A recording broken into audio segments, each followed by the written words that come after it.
नमस्कार. मी अश्विनी कराडे, उमंग चारित्र संचालिका. आज एक छोटासा व्हिडिओ घेऊन येत आहे.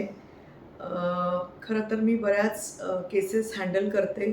बरेच पॅरेंट्स असतील, महिला असतील माझ्याकडे काउन्सिलिंगला येतात आणि या आठवड्यात अशी 2 केसेस अशा आल्या की ज्याच्यामध्ये प्रचंड स्ट्रेस, डिप्रेशन पालकांना आणि आम्ही गेल्यानंतर आमच्या मुलांचं काय होणार? कोण सांभाळ करणार? किंवा घराचं काय होणार? तर हा काही नुसता स्पेशल मुलांचाच प्रॉब्लेम नाही आहे. आपल्यातले कितीतरी लोक असे असतात, की ज्यांना असं वाटतं, की आपण नसलं तर काय होईल? किंवा आपण आहोत म्हणूनच सगळं चाललंय. सो हाही एक कुठेतरी एक भ्रम असतो आपल्याला आणि बरेच लोकं कंटिन्यू चिंता करत असतात. तर त्या पालकांसोबत पण मी एक गोष्ट शेअर केली आणि मी तुमच्यासोबत ती गोष्ट शेअर करते. बरंच वाचन करत असते आणि रामायणामधला हा किस्सा आहे. तर माझ्याही वाचनात हा हा आला आणि म्हणून तुमच्याशी ही गोष्ट शेअर करते.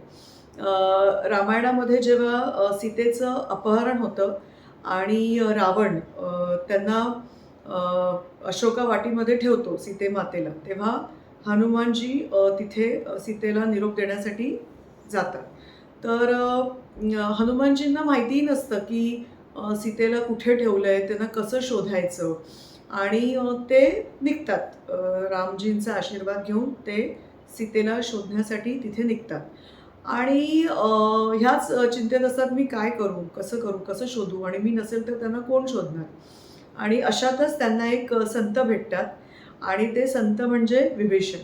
विभीषण हा रावणाचा भाऊ असतो आणि तोच त्यांना सांगतो की सीता मातेला अशोका वाटीमध्ये ठेवलंय आणि मग त्याप्रमाणे हनुमान जातात त्या अशोका वाटीमध्ये आणि एका झाडावर बसतात आणि तिथे त्यांना दिसतं की सीतामाता तिथे बसलेली आहे आणि ते जाणार तितक्यातच तिथे रावण अतिशय क्रोध असतो त्याला आलेला आणि तो रागारागाने मोठी तलवार घेऊन सीतेचा वध करायला तिथे येतो आणि ते बघून हनुमानांना एकदम टेन्शन येतं की अरे हा काय करतोय, जर मी पडलो नाही मध्ये तर सीतामातेचा हा म्हणजे वध करेल आणि म्हणून ते तिथे जाणार तितक्यातच मंदोदरी तिथे धावत धावत येते आणि ती रावणाला अडवते.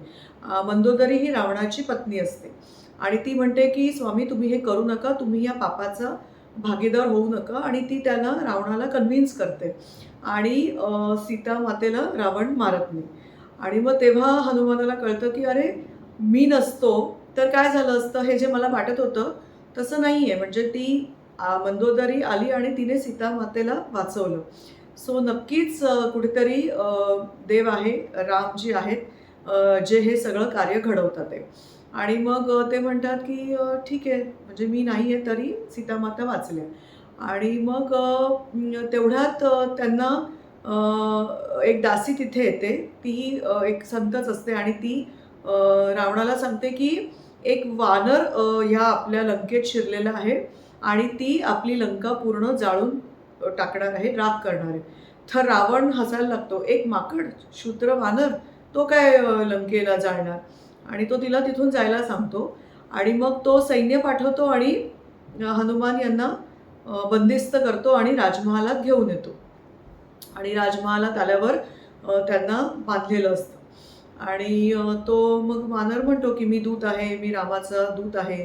मी तुम्हाला विनंती करायला आलोय की तुम्ही सीता मातेला सोडून द्या, नाहीतर तुम्हाला त्याचे परिणाम भोगावे लागतील. आणि मग तो रावण क्रोधित तर होतोच आणि हसतो की काय हा छोटासा वानर मला सांगतोय हे सगळं. आणि तेव्हा तो त्याला मृत्यूदंड द्यायला जातो. तर परत तिथे म्हणजे वानर म्हणतो की आता मी काहीही माझे हातपाय चालवणार नाही. जे काही आहे ते देव करेल, राम आहेत माझ्यासोबत आणि तेच ठरवतील काय करायचं.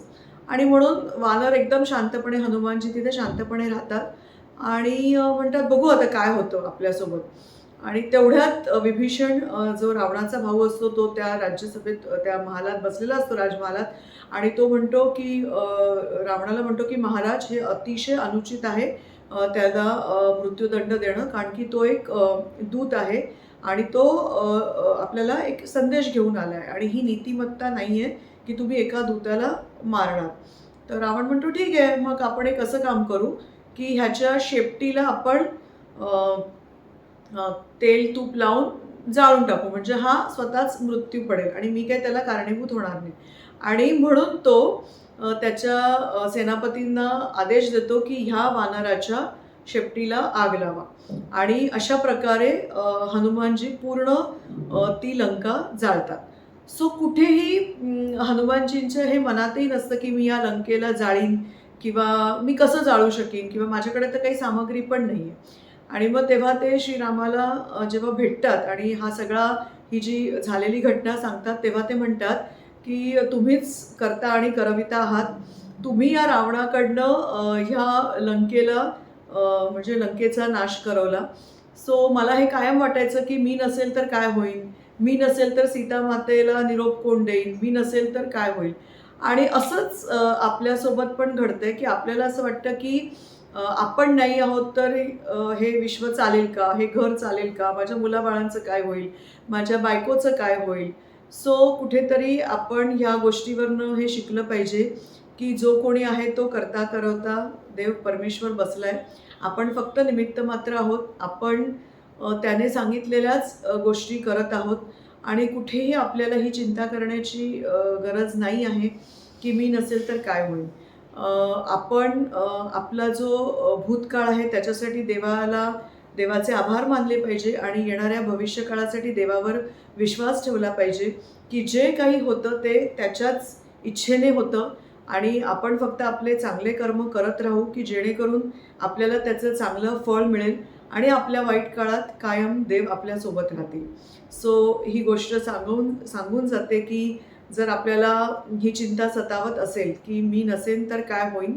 तर ती चिंता करू नका आणि जर आपल्याला अहंकार असेल तर, की मी नसेल तर काय होईल? तर तो अहंकारही बाळगू नका. कारण की आपण या पृथ्वी तलावर फक्त एक निमित्त आहोत. करता करवता तोच आहे. धन्यवाद. परत एकदा अशाच व्हिडिओमध्ये भेटीन अ, आणि अशीच काही मॉरल्स गोष्टी किंवा घटना या घटनेतनं आपण संबोधन करीन आपल्याला. धन्यवाद. मी अश्विनी कराडे, उमंगच्या इंटरेस्ट संचालिका, M A counselling psychologist. Thank you so much.